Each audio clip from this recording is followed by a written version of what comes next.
Olá, olá, eu sou José Medrado e estamos iniciando o nosso programa Visão Social. Eu aqui, você aí, nesta energia para cima, para o alto. Você sabe, precisamos continuar contando com você, a Fundação Espírita André Luiz. Então seja sócio do clube, da rádio, da TV. E se você quiser ainda saber como pode nos ajudar, www.feal.colabore.org. Ok? Muito obrigado por sua participação. Já está disponível nos cinemas de todo o Brasil o filme Nosso Lar 2, Os Mensageiros. Uma nova história de amor e perdão, mostrando que amar transforma vidas. O filme marca o retorno de Renato Prieto, como André Luiz, e ainda traz Edson Celulari como Unicef. Nosso Lar 2 é baseado na obra Os Mensageiros, de André Luiz, psicografia de Chico Xavier. O longa tem o roteiro, produção e direção de Wagner Assis, é produzido pela Cinética Filmes, distribuído nacionalmente pela Star Original Productions. Esperamos você nos cinemas para assistir Nosso Lar 2, Os Mensageiros. Meus amigos, no último dia 21 de janeiro foi o Dia Nacional de Combate à Intolerância Religiosa, não é? Eu entendo que precisa ser mais do que uma data para lembrarmos que as pessoas, até por questões constitucionais de cidadania, elas têm o direito a professar a sua fé, a sua crença, com respeito. E a nós, que podemos não ter aquela religião, o de respeitar sim, compreendendo que cada um busca aquilo que efetivamente lhe satisfaz, aquilo que efetivamente dar a você um respaldo de compreensão para a vida. Então, aquilo que eu busco pode não ser o que você busca, não é? Então, o que se busca mais adiante pode ser algo que você não entenda. O que busca mais para trás você já pode ter passado, mas as pessoas estão nos seus processos, não é? Então, estive aqui em um evento de um terreiro de candomblé, do Axé Abassá de Ogum, de Mãe Jaciara Ribeiro. Mãe Jaciara Ribeiro foi a que participou ativamente de uma luta contra um determinado grupo religioso, porque foi a partir da morte da mãe dela, da mãe biológica dela, que esse movimento de combate à intolerância religiosa se efetivou e se formou, inclusive, em um dia de lembrança e, por que não dizer, de repúdio. A mãe dela teve uma morte súbita depois que o terreiro foi invadido, a foto dela colocada na capa de um jornal com a tarja chamando de charlatã, de macumbeira, em suma. Então, estive lá e muitas autoridades e aquela coisa da pregação da paz, da pregação da tolerância, e eu disse tudo válido, mas ali tínhamos que também falar da efetivação dessas questões, disso ser efetivado. Nós, os espíritas, ainda pecamos por isto. Não é à toa, e vocês sabem, que a Umbanda surgiu de uma dissidência por preconceito do nosso movimento espírita. Em Niterói, Zélio de Moraes fundou a Umbanda porque um espírito, um caboclo que ele recebeu, foi convidado a se retirar de uma reunião. Isso em Niterói, não é? Então as pessoas até se equivocam achando que a Umbanda é uma religião de matriz africana, e não é. Ela é a religião genuinamente brasileira. E ainda hoje nós temos esse ideal, e é por isso, e eu tenho batido muito nesta tecla aqui, que estamos percebendo o movimento se fechando cada vez mais e não alcançando o objetivo que Emmanuel propôs como caridade, que era a divulgação da doutrina espírita. Precisamos pensar, repensar essas estratégias, não é? E considerar realmente que nós estamos no século XXI e precisamos ter a nossa mente voltada para as demandas da sociedade, não é? Vamos pensar nisto, tá bom? Vamos lá! Tem um dito, vão aqui responder as suas perguntas. Você que mandou pelo zap 71999915167. 71999915167. Arnaldo Peixoto é de Aracaju, Sergipe. Minha família é da Assembleia de Deus e não aceita falar de nada espiritual que não seja Deus. Sou católico e vejo racionalidade no espiritismo. Não quero brigas, mas acho muita intransigência essa posição deles, da família. Arnaldo, deixe. Eles estão ainda nesse patamar de compreensão, de entendimento. Então não toque no assunto, não é? Se porventura vierem cobrarem a você alguma coisa, você diz, olha, eu respeito o entendimento de vocês, a religião de vocês. Respeitem também a minha, não é? Você sabe, nós temos um menino que foi aqui do nosso orfanato da Cidade da Luz, que hoje ele é pastor da Assembleia de Deus. Ele é pastor da Assembleia de Deus. Ele vem aqui, vem com a família, não é? Fala para o filho dele, me pedir bênção, para saber se é o seu avô. Quando nós temos cultos interreligiosos, que todo aniversário da Cidade da Luz, em fevereiro, vamos ter agora, nós temos esse curso interreligioso, geralmente ele que fala, representando o segmento evangélico. Quando eu digo geralmente, porque tem vezes que ele está viajando, a esposa dele é cantora gospel, não é? Então eles viajam, né, fazem a apresentação, mas é aquilo. Mas se ainda não chegou esse despertar para a sua família, respeite, siga, não discuta, não coloque isso na pauta, e vida que segue, tá bom? Um abraço. Tamires Soares é de Indaiatuba, São Paulo. Olha, tem uma cidade do interior de São Paulo que eu tenho que parar para poder lembrar, para eu não quebrar minha língua. É Pindamonhangaba. Aí, ó, pronto. Fui falar Pindamonhangaba. Olha que nome difícil, quebra-língua. Ela diz o seguinte: sou professora e cada dia é uma tormenta. Não tenho filhos e sofro com os que acompanho na escola. Filhos sem pais. Parece estranho, mas é um fato. Os pais estão ausentes e as crianças, alunos à deriva. Tamires, que coisa bonita. Que sentimento bonito esse que envolve você e a sua profissão. Infelizmente é uma verdade. Infelizmente é uma verdade.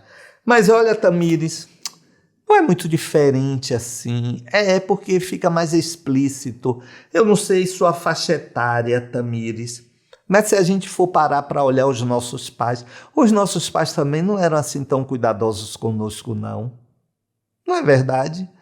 Eu sempre falo, meu irmão que está aqui gravando também, que está filmando aqui o programa, e eu sempre falo assim, ó, nossa mãe era um ser humano extraordinário de exemplo, mas não botava a nossa cabeça no colo para ficar fazendo cafuné, não. Nosso pai, idem, não botava a gente no ombro para ficar levando, para ver coisa em multidão, e nada disso não é? Porque a gente entende, não é, Tamires, que o processo familiar é um processo severo de reajuste. é um processo severo de reajuste, não é? Então, são inimigos mesmo do passado. Mas o que não quer dizer que a gente não vai trabalhar, não é? Chame de vez em quando, peça o contato, ligue, não é? Ô, dona fulana, ou fulana, cicrano, eu sou professora Tamires, eu sou professora do seu filho, da sua filha, e hoje observei uma coisa assim, estou ligando. Eu acho que isso, Tamires, vai funcionar também como um sacudimento, não é? Um sacudimento para esses pais. Poxa, uma professora com esse cuidado, não é? Então, é muito importante, tá bom? Mas parabéns, viu? Parabéns por esse sentimento que a gente sente em suas palavras. Clérison Fontes, de Feira de Santana, Bahia. Medrado, como você vê as novelas mostrarem o mundo real, sujo e cruel? É a verdade, só que não sei até onde isso deve ser mostrado. Ô Clérison, faz muito tempo que eu não vejo TV aberta. Mas, honestamente, é o mundo. A gente não pode fugir desse mundo. Se temos filhos pequenos, vamos regular. Interessante que as pessoas têm falado aí, né, de regulação das mídias. Eu sou a favor. Não é censura. Você continua com seu direito, mas vai assumir a responsabilidade imediata, não é? Então, você que deve regular aí os seus filhos. Mas olhe, ninguém se engane não. Os nossos filhos, netos, eles estão com acesso que nós nem pensamos que eles já estão. Eu já contei aqui, Clérison, algumas vezes, eu estava caminhando num condomínio aqui de Salvador, num bairro conhecido aqui, né, numa praça, que tem uma praça grande no centro desse condomínio de prédios. Eu estava caminhando com os amigos e eu vi um grupo de crianças, né, um grupo de crianças assim, aquela coisa, e aqueles reizinhos, aquilo bem característico de que estavam aprontando, estavam em traquinagem. Aí eu cheguei assim de mansinho, ninguém percebeu. Aí quando eu encostei, tinha um que não tinha mais de 10 anos. Se tinha, era 10, 11 anos, com um tablet, vendo filme pornô, Clérison. E olha, o mais velho ali devia ter 13, 14 anos, todo mundo em cima, inclusive meninas. Quando eu disse, rapaz, o que é isso? Sabe quando formigas saem assim e se dispersam? Assim foram eles. Está entendendo? Então, quer dizer, nós temos que entender que essa é a realidade. Não podemos fingir que essa realidade não existe, até para ensinarmos os nossos pequenos a se blindarem, não é? E nós também entendermos que realmente o mundo não está romântico. Tá bom? Um abraço para você. Olha, agora é o momento daquela inserção. Olha que interessante, eu recebi aqui no centro a visita do padre José dos Santos Souza. Ele é um padre indígena. Ele é indígena de uma tribo originária, Napomoirora. É assim mesmo? Napomoirora. Parece nome de extrato de tomate. Napomoirora, lá do Maranhão. Né? Ela também está na Paraíba, mas ele é do Maranhão. Então, ele é conhecido como Padre Zezinho de Moipora. Né? Então, estava assim, tido como extinta, eles estão recuperando, digamos assim, a vivência, a vida deles como comunidade indígena. Olha aí, foi um papo interessante. Veja aí, eu volto já. Meus amigos, estamos aqui recebendo uma visita.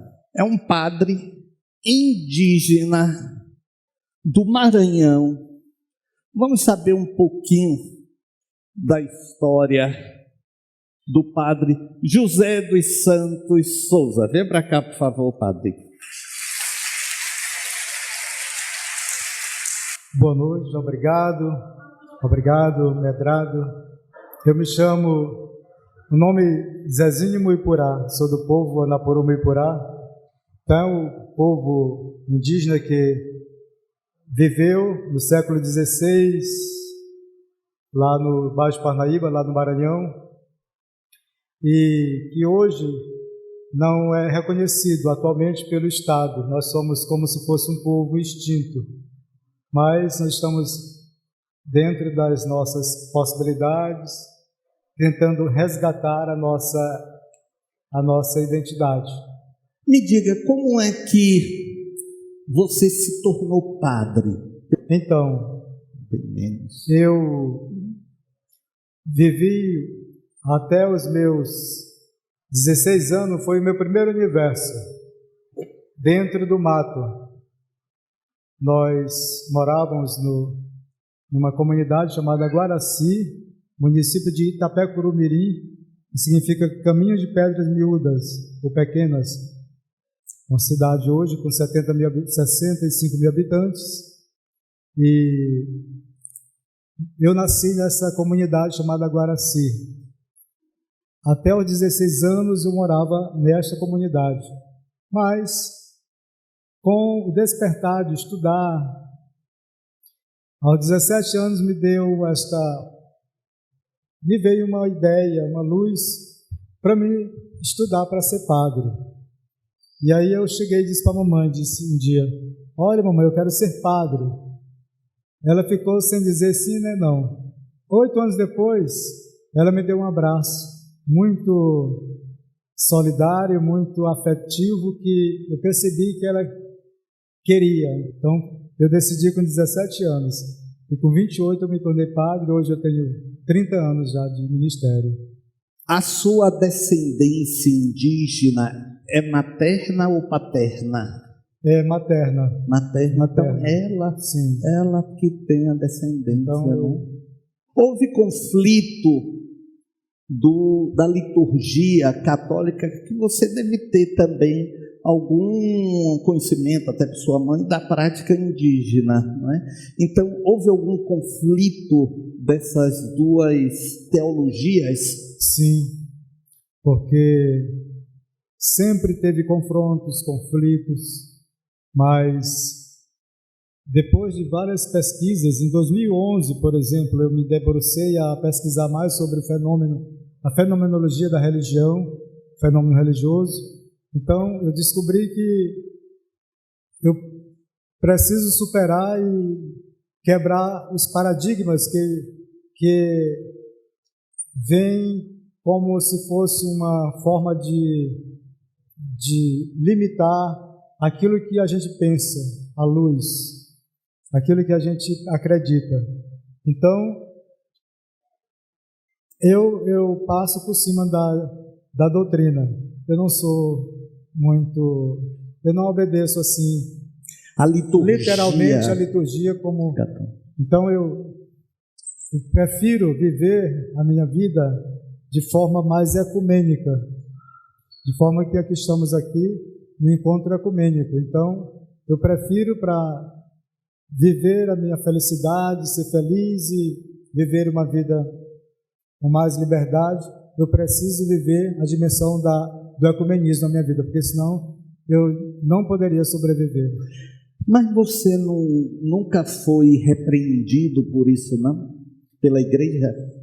Nas minhas celebrações, eu já fui chamado a atenção, em algumas vezes, pela forma de linguagem que eu falo, dentro da literatura da Bíblia, do Evangelho. Você é padre secular? Padre secular, diocesano, diocese de Coroatá, lá no Maranhão. Nas suas celebrações, você coloca a liturgia indígena em algum momento, cântico ou alguma manifestação? No momento, eu moro numa comunidade muito fechada, 30 mil habitantes. Cheguei há 2 anos atrás. Em algumas comunidades que eu passei, eu já vivenciei essa espiritualidade indígena, mas como eu estou agora numa comunidade muito fechada, Eu me privo muito de... Você está comendo pelas bordas, Exato, né? Saindo devagarinho. Você é esperto, exatamente. padre. A sua comunidade indígena, que é tida como extinta, tinha algum falar próprio, uma língua própria? Isso foi cultivada? Você tem esse conhecimento? Sim, era o Tupi-Guarani. Na sua oração, só entre nós aqui, nas suas orações, você se dirige a Tupã ou a Deus? O que nome você dá? Da luz maior, da maior luz que existe no universo. Você pede pela luz, você não dá nome. Não. Que legal isso! Eu estou vendo que você está aí com 3 colares. Eu não sei se indigenamente se fala colares, mas tem alguma representação a esses que você tem aí? Sim, a gente usa várias simbologias, tudo da natureza, né? Sementes, mas o que mais representa mesmo a gente, o que mais identifica a nossa etnia é o sangue. Essas coisas externas são muito acidentais, mas são culturais, simbólicas, precisa também, né? Nossa vida é cheia de símbolos, mas o que mais faz a gente pensar e viver a nossa vida é a nossa identidade indígena. Esses colares que você está usando, tem algum ritual de bendição, de se abençoar ele antes de se colocar? Sim, a conexão com a natureza é uma forma de protetor, de compromisso com o nosso povo, com o nosso projeto de vida. A gente sofre muito preconceito, a intolerância gera violência, a gente é muito violentado por isso. As pessoas olham para a gente com outro olhar, quando a gente entra na fila em qualquer instituição, mas a gente procura superar isso no silêncio e também na resistência. Como é que essa resistência é feita? Nós estamos nesse processo de estudo, de fazer palestras e também nas escolas, nas comunidades.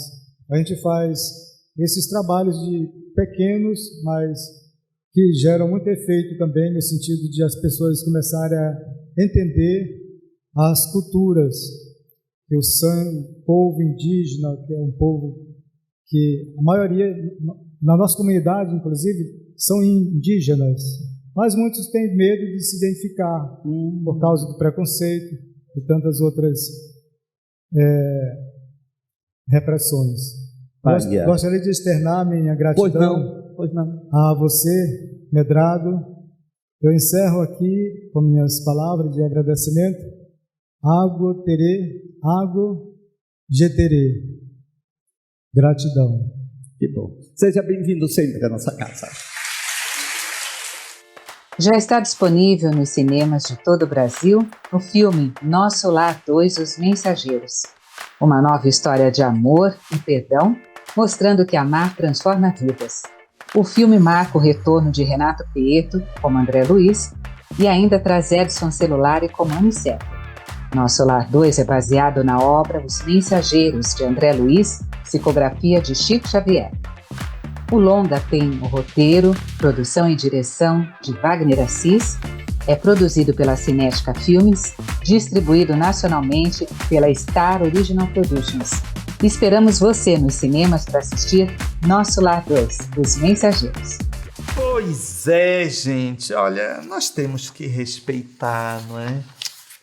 Esses donos esses donos verdadeiros dessas terras, não é? Então, claro que temos que favorecer a sua sobrevivência, apoiar os seus incentivos a buscar este resgate desta nação. E olhe, a vocação dele para padre surgiu desde menino, e ele disse que não tem problema nenhum em, na comunidade dele, fazer associação da teologia indígena com a teologia católica, porque ele é um padre diocesiano, um padre secular, não é? Pois é, estamos chegando aqui ao final do nosso programa. Me queira bem, porque não custa nada, só vai fazer bem ao coração de vocês. E a gente se encontra aí em outro momento, tá bom? Tchau, tchau.